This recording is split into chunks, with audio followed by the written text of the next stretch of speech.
Hey guys, get a little bit of noise here from the cicada bugs in the background and a little bit from the birds too, but it sounds like a sawmill going off in the back or something. It's pretty loud, so you guys might hear it on your TVs or on your earbuds or whatever, but that's what it is. It's insects. Anyway, today I want to talk a little bit about our expats being targeted in the Philippines. And I had somebody write to me and ask me, and they said, hey Steve, I'm watching a lot of other vlogs and they're talking about the government is getting anti-American and that the people are getting more anti-American. There's like hidden anti-American sentiment. I think nothing could be further from the truth. It's always been the same here as far as I can see. I've been here back in the 80s. It's a nation of laws. If you don't follow their laws, they kick you out. If you don't follow the laws when you're coming in with the COVID stuff, they boot you out. I think that's what people are talking about. I think they're talking about the new rules with the COVID, people not, missing a couple of the rules when they're coming in here.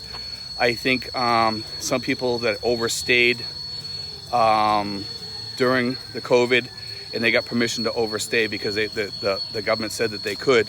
They just had to pay their fines. They ran into a few problems or whatever, glitches or what have you. And that's what's going on here. I think some of those people got ticked off and spoke out about it. But you know what? Overall, everything's the same here.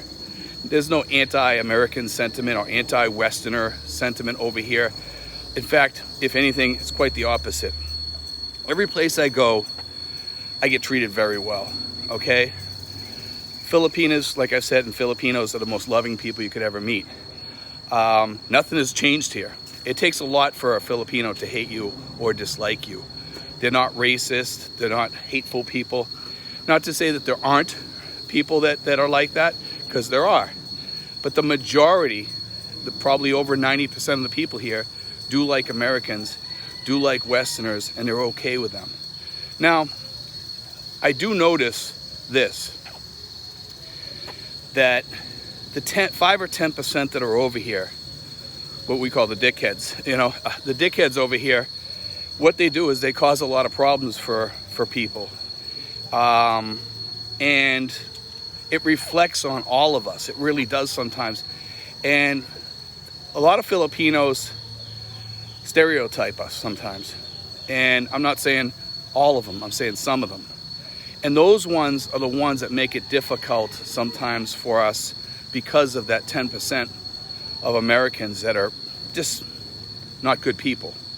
And I've run into that a couple times where there's a bad taste in their mouth from another expat that has done something, and they won't do nothing for you because of the fact that that other expat has done something to them, and it goes on down the line.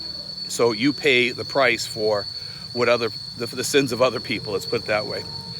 And it's not a good thing when it happens. It's not a good feeling, because for me, I always treated people good. So when somebody treats me bad or something because of what somebody else did, I usually sit them down and try to have a talk to them and say, hey, listen, I don't know what happened to you before. If I get that chance, I try to talk to them and say, listen, don't go off what other people did to you. Give me a chance too. I'm not like that person or whatever. And usually you can turn it around and fix it. We just need people to understand that not all Americans and not all Westerners are alike. And sometimes you have to have that conversation with some Filipinas or Filipinos because of that bad taste. And you'll know which ones. It's few and far between, so it's usually, you're probably not even going to run into this. But it has happened because I come into contact with a lot of people all the time, constantly. Filipinos and Americans alike, and Westerners and all that. And I'll tell you something, usually I don't run into that. But I have had problems with some places where I noticed there was some sentiment, anti-American sentiment or anti-Western sentiment. But like I said, it's not very often that you run into that. I mean, I go all over the place in the Philippines, and most people are the most welcoming, kind people that you could ever meet. And I don't think that has changed here. And the person that wrote to me seemed a little bit worried about that. And I had another person tell me something similar, that they've been watching some of the other YouTube stations and they've been saying that, you know, there's a lot of problems and anti-American sentiment in the Philippines. I'm like, man, nothing could be further from the truth. Are laws changing? No, they're COVID laws that I think people are getting stuck in some of the COVID laws, and they get pissed off, and then they blame it on anti-American stuff, and it's not. Nothing could be further from the truth. Like I said, it's just the way it is in the world today, you know. And people are taking it personal because they get slammed so much back in the U.S. They come over here and they feel like they're getting slammed again over here. The Philippines has a lot of paperwork. Don't feel like that's something that nobody else has to do. Even Filipinos have to do it. So when you come over here, don't feel like they're targeting you, because guess what? The Canadian, the German guy, or whoever else comes over here has to do the same, and sometimes more. And actually, believe it or not, Americans probably fill out less of that stuff, where they don't have to fill out as much of it, because it's just, Americans get a lot of leniency over here as far as coming in here, especially for the SRRVs. And if you're a veteran, they even treat you better. I gotta say that for me, I've been treated extremely good by the Philippines, extremely good, and you know, I feel very blessed for that, and I'm thankful that I've gotten that treatment from the Philippines, and you couldn't ask for better. But I just want to talk about that today, guys, just to give you guys a heads up. Also, I want to give you a breakdown about my little air conditioner thing here. It runs on the Peltier effect, and it has like a metal plate in the back that cools your neck, and it also blows cold air up on your neck too, and it works really, really good. And we talked about this a while back, but people have been asking me, hey Steve, how come you're not wearing it sometimes? So sometimes I actually wear it so much that I have to charge it, and it takes 2 to 3 hours to charge it up. So when I'm charging it, obviously I can't wear it.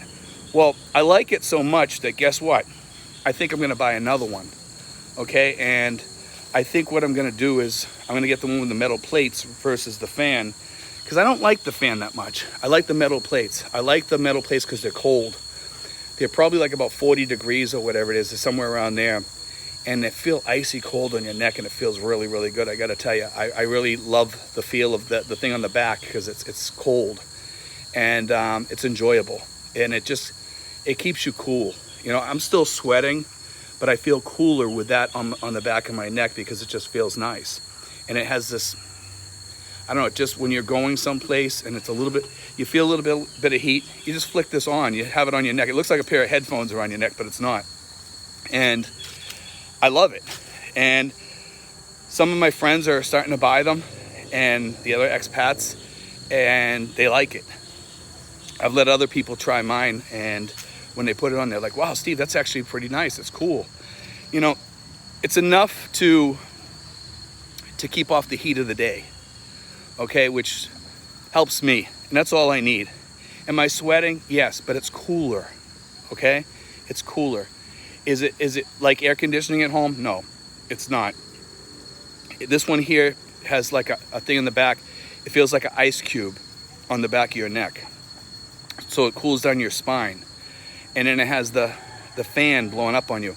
Now I have it on low right now, and I can feel the cool air blowing up on my neck. The reason why I don't have it on high is because you'd probably hear the fan, and it'd be kind of annoying for you to listen to that.